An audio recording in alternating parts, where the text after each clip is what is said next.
आज हम डिस्कस करेंगे कि माइक्रो ऑर्गेनिज्म्स न्यूट्रिएंट्स को कैसे एब्जॉर्ब करते हैं। क्या तुम्हें पता है कि माइक्रो ऑर्गेनिज्म्स किस तरह से अपने सर्वाइवल के लिए न्यूट्रिएंट्स लेते हैं? अपनी एक्टिविटीज को सपोर्ट करने के लिए एक सेल को एक्सटर्नल इन्वायरमेंट से न्यूट्रिएंट्स को सेल मेम्ब्रेन के अंदर लाना होता है। ठीक है, इतना तो सभी को पता है। बैक्टीरिया और आर्की में इसके लिए अलग अलग ट्रांसपोर्ट मैकेनिज्म मौजूद होते हैं। ओके, माइक्रो ऑर्गेनिज्म के पास न्यूट्रिएंट्स को एब्जॉर्ब करने के डिफरेंट मेथड हैं। मेनली 3 टाइप से होते हैं: passive diffusion, facilitated diffusion and active transport.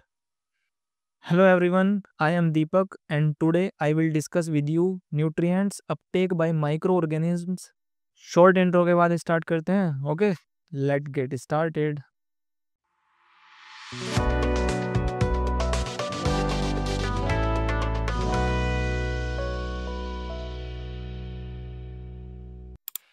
Uptake of nutrients. Uptake of nutrients नाम से ही क्लियर हो रहा है कि न्यूट्रिएंट्स का बाहरी इन्वायरमेंट से, किसी एक्सटर्नल इन्वायरमेंट से सेल के अंदर लेना न्यूट्रिएंट्स को। ठीक है, तो अपटेक ऑफ न्यूट्रिएंट्स का यही मतलब है कि जो माइक्रो ऑर्गेनिज्म है वो न्यूट्रिएंट्स को बाहर के एक्सटर्नल इन्वायरमेंट से, ठीक है, सेल के अंदर लेते हैं via cell membrane. In bacteria and archaea several different transport mechanism exist. जो बैक्टीरिया और आर्की हैं, इनके ये जो न्यूट्रिएंट्स इनहेल करते हैं, इनके अलग अलग मैकेनिज्म हैं जो कि हम नेक्स्ट स्लाइड में डिस्कस करेंगे। ठीक है, चलिए नेक्स्ट स्लाइड पर चलते हैं। आप इस स्लाइड में 2 वर्ड्स लिखे हुए देख रहे हैं, पैसिव डिफ्यूजन। पैसिव डिफ्यूजन क्या होता है?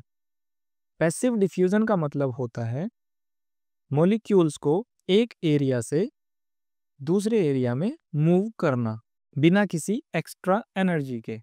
अब पैसिव डिफ्यूजन का मतलब समझने के लिए एक एग्जांपल सोचते हैं। गैस करो, तुम एक रूम में हो और कोई अगरबत्ती जलाता है। धीरे धीरे उसकी खुशबू पूरे रूम में फैल जाती है बिना किसी फैन या हवा के।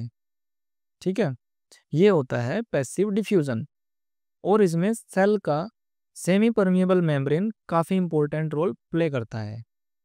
ये हमारी सेल मेम्ब्रेन है। ठीक है, सेमी परमिएबल मेम्ब्रेन सिर्फ छोटी और नॉन पोलर मॉलिक्यूल्स को अलाउ करता है, जैसे ऑक्सीजन और कार्बन डाइऑक्साइड।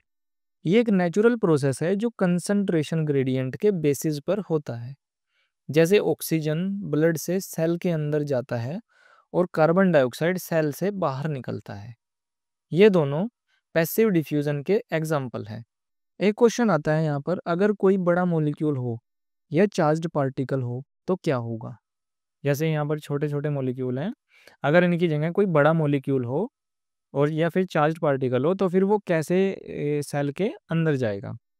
लुक, वैसे मॉलिक्यूल डायरेक्टली डिफ्यूज नहीं कर सकता। उसके लिए फैसिलिटेटेड डिफ्यूजन या एक्टिव ट्रांसपोर्ट की जरूरत पड़ती है। ये हमारा हो गया सिंपल डिफ्यूजन। फैसिलिटेटेड डिफ्यूजन इससे नेक्स्ट स्लाइड में आप देखने को मिलेगा। ठीक है, वहाँ पर हम उसको डिस्कस करेंगे डिटेल में। पैसिव डिफ्यूजन सिर्फ छोटी और सिंपल मॉलिक्यूल्स के लिए होता है। जो हमारा पैसिव डिफ्यूजन होता है ये सिर्फ सिंपल या फिर छोटे मॉलिक्यूल्स के लिए होता है। सिर्फ छोटे मॉलिक्यूल ही या सिंपल मॉलिक्यूल्स ही सेल के अंदर जा सकते हैं via semi permeable membrane. Passive diffusion सिर्फ छोटी और सिंपल मॉलिक्यूल्स के लिए होता है और इसमें किसी भी तरह की एनर्जी यूज नहीं होती, बस कंसंट्रेशन ग्रेडियंट का ही यूज होता है। कंसंट्रेशन ग्रेडियंट क्या है? कंसंट्रेशन ग्रेडियंट का मतलब है किसी सब्सटेंस जैसे गैस या लिक्विड या कोई मॉलिक्यूल्स का एक जगह से दूसरी जगह तक कंसंट्रेशन का डिफरेंस होना। सिंपल वर्ड्स में, जब एक जगह ज़्यादा कंसंट्रेशन होती है और दूसरी जगह कम, तो मॉलिक्यूल्स नेचुरली हाई कंसंट्रेशन से लो कंसंट्रेशन की तरफ मूव करते हैं। यही प्रोसेस है डिफ्यूजन या ओस्मोसिस का। मान लो अगर इधर हाई कंसंट्रेशन है तो ऑब्वियसली सेल के अंदर लो कंसंट्रेशन होगा, तो इसमें जो ये मॉलिक्यूल्स हैं ये हाई कंसंट्रेशन से लो कंसंट्रेशन की तरफ मूव करेंगे। ठीक है, अब तो डिफ्यूजन क्लियर हो गया ना। अगर अभी भी कोई क्वेश्चन है माइंड में तो आप कमेंट बॉक्स में कमेंट करें, मैं उसका आंसर वहीं पे दे दूंगा, ठीक है। पैसिव डिफ्यूजन के कुछ पॉइंट्स हैं। पैसिव डिफ्यूजन बिना एनर्जी के होता है, ये हमें सभी को पता चल गया।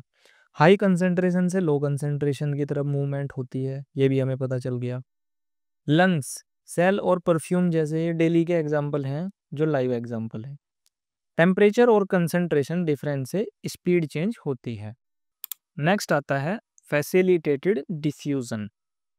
डिफ्यूजन का मतलब लास्ट स्लाइड में समझा, किसी भी सब्सटेंस का हाई कंसेंट्रेशन से लो कंसेंट्रेशन की तरफ मूव करना, लेकिन सभी मॉलिक्यूल इजीली मेम्ब्रेन के अक्रॉस पास नहीं कर सकते, ठीक है। Now we will discuss about facilitated diffusion. Cell membrane एक सेलेक्टिवली परमेबल बैरियर होती है जो स्मॉल और नॉन पोलर मॉलिक्यूल्स हैं जैसे ऑक्सीजन और कार्बन डाइऑक्साइड वो इजीली डिफ्यूज कर सकते हैं। पर जो लार्ज या चार्ज्ड मॉलिक्यूल होते हैं जैसे ग्लूकोज या आयंस, उनको हेल्प की ज़रूरत होती है मूव होने में, या फिर कहीं कि सेल के अंदर जाने में उनको हेल्प की ज़रूरत पड़ती है। यही होता है facilitated diffusion. Now question comes, ये हेल्प करता कौन है? ये हेल्प मेनली ट्रांसपोर्ट प्रोटीन करते हैं। दो तरह के ट्रांसपोर्ट प्रोटीन होते हैं, एक तो हमारा हो गया ये जिसको हम चैनल प्रोटीन बोलते हैं, और एक हो गया हमारा ये सेकेंड टाइप का जिसको हम कैरियर प्रोटीन बोलते हैं। ये दोनों protein, channel protein and carrier protein, transport करने में हेल्प करते हैं मॉलिक्यूल्स को, जो मतलब चार्ज्ड मॉलिक्यूल होते हैं उनको मूवमेंट कराने में हेल्प करते हैं।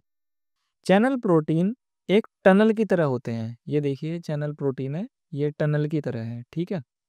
एक सेकेंड पेन चेंज कर देता हूँ। ये देखिए ये है हमारे पास चैनल प्रोटीन, और इसमें टनल के जैसे आप स्ट्रक्चर देख रहे हैं जिसमें से स्पेसिफिक आयन जा सकते हैं जैसे सोडियम या potassium ions. Carrier protein shape change करके मॉलिक्यूल्स को अंदर ले जाते हैं, जैसे ग्लूकोज के लिए ग्लूट ट्रांसपोर्टर। ये एग्जाम्पल था एक, ठीक है। सबसे इंपॉर्टेंट बात यह है कि फैसिलिटेटेड डिफ्यूजन पैसिव ट्रांसपोर्ट है, यानी इसमें एनर्जी यूज नहीं होती, बस कंसंट्रेशन ग्रेडियंट की मदद से मॉलिक्यूल मूव करते हैं। जब हम ग्लूकोज रिच फूड खाते हैं तो बॉडी सेल्स फैसिलिटेटेड डिफ्यूजन से ग्लूकोज को एब्जॉर्ब कर लेते हैं ताकि एनर्जी प्रोडक्शन हो सके। ओके, इतना क्लियर है। अगर आपको पीडीएफ नोट्स चाहिए, मैं वीडियो के डिस्क्रिप्शन में पीडीएफ लिंक प्रोवाइड कर दूंगा, आप वहां से डाउनलोड कर सकते हैं इजीली। और अगर आपको पीपीटी फाइल चाहिए, जो कि आप सामने देख रहे हैं, यही वाली पीपीटी फाइल भी अगर आपको चाहिए तो आप टेलीग्राम चैनल ज्वाइन कर सकते हैं। आपको टेलीग्राम पर नोट्स एंड पीपीटी फाइल दोनों मिल जाएंगी। मैं टेलीग्राम चैनल का भी लिंक आपको डिस्क्रिप्शन में प्रोवाइड कर दूंगा, वहां से लिंक पर क्लिक करके आप टेलीग्राम चैनल ज्वाइन कर सकते हैं। हमने passive diffusion and facilitated diffusion को कवर कर लिया, ठीक है। Next type passive diffusion and facilitated diffusion से बिल्कुल डिफरेंट है। डोंट वरी, ज़्यादा डिफिकल्ट नहीं है, बहुत ईजी है, आराम से समझ आ जाएगा। नेक्स्ट टाइप का नेम है active transport. Active transport basically वो प्रोसेस होता है जिसमें मॉलिक्यूल्स लो कंसंट्रेशन से हाई कंसंट्रेशन की तरफ मूव करते हैं against concentration gradient. Active transport तब होता है जब मॉलिक्यूल्स को लो कंसंट्रेशन से हाई कंसंट्रेशन तक ले जाना हो। ये बिल्कुल डिफरेंट है पैसिव डिफ्यूजन से, ठीक है। जो हमारा पैसिव ट्रांसपोर्ट था उसमें तो हमारा मॉलिक्यूल्स हाई कंसंट्रेशन से लो कंसंट्रेशन की तरफ जा रहा था, ठीक है। हाई कंसंट्रेशन हमारा सेल के अंदर है और लो कंसंट्रेशन बाहर इन्वायरमेंट में है, एक्सटर्नल इन्वायरमेंट में।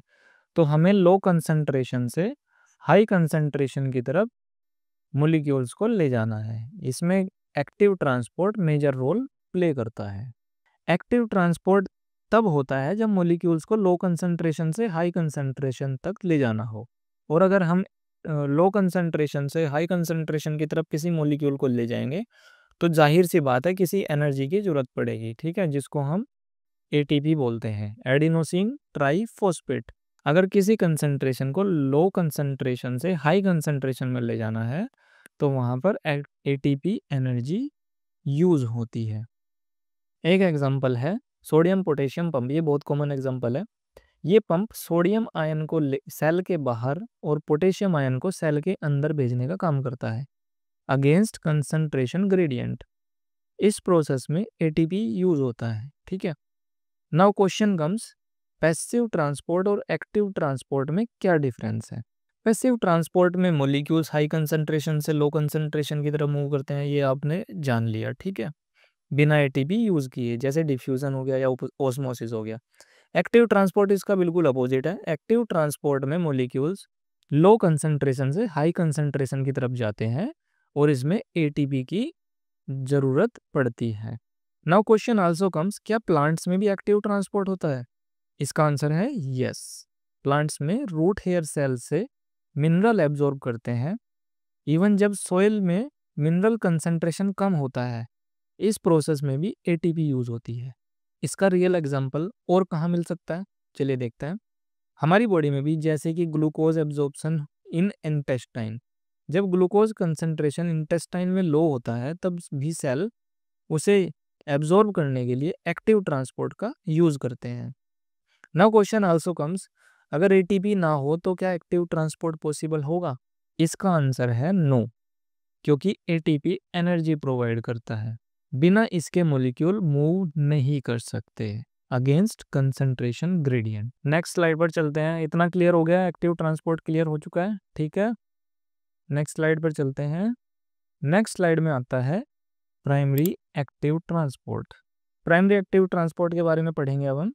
क्या किसी को पता है एक्टिव ट्रांसपोर्ट क्या होता है? अभी मैंने बताया। एक्टिव ट्रांसपोर्ट का मतलब है कि मॉलिक्यूल्स लो कंसंट्रेशन से हाई कंसंट्रेशन की तरफ ले जाना है, जो कि नेचुरली नहीं होता। जाहिर सी बात है, ये नेचुरली तो होगा ही नहीं, कि कुछ ना कुछ एनर्जी की जरूरत पड़ेगी।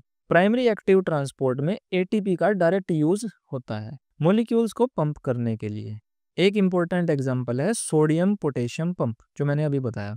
ये पंप 3 सोडियम आयन को सेल के बाहर और 2 पोटेशियम आयन को सेल के अंदर ले जाता है। इस प्रोसेस में एटीपी का यूज होता है जो एनर्जी प्रोवाइड करता है। ये सेल के अंदर और बाहर आयन बैलेंस मेंटेन करता है, जो नर्व सिग्नल और मसल्स कॉन्ट्रैक्शन के लिए इंपॉर्टेंट होता है। अगर ये ट्रांसपोर्ट ना हो तो सेल ठीक से काम नहीं कर पाएंगे। ये देखिए यहाँ पे एटीपी बाइंड है और ये हमारा मॉलिक्यूल है, जो ये सेल का एक्सटर्नल इन्वायरमेंट है, सेल के बाहर का इन्वायरमेंट, और ये हमारा सेल के अंदर है साइटोप्लाज्म वगैरह, ठीक है। और ये हमारी है सेमी परमिएबल मेम्ब्रेन। ओके, ये हमारा कैरियर प्रोटीन है, जो अभी मैंने बताया लास्ट स्लाइड में। कैरियर प्रोटीन हेल्प करते हैं, ट्रांसपोर्टर का काम करते हैं, ठीक है। तो स्टूडेंट, इस वीडियो को यहीं एंड करते हैं। हमने आज passive diffusion, facilitated diffusion and active transport के कुछ इंपॉर्टेंट एस्पेक्ट कवर किए। नेक्स्ट पार्ट में हम बाकी के टाइप्स को कंटिन्यू करेंगे, तो ज़रूर देखना। अगर वीडियो पसंद आया है तो लाइक, शेयर और कमेंट करना ना भूलें। और हाँ, नए अपडेट्स के लिए चैनल को सब्सक्राइब करना मत भूलना। सब्सक्राइब कर दिया करो यार, आप लोगों का ही चैनल है। सब्सक्राइब नहीं करते हो, आप वीडियो देख लेते हो, सो प्लीज़ सब्सक्राइब। मिलते हैं नेक्स्ट वीडियो में, तब तक के लिए take care and keep learning. Thank you.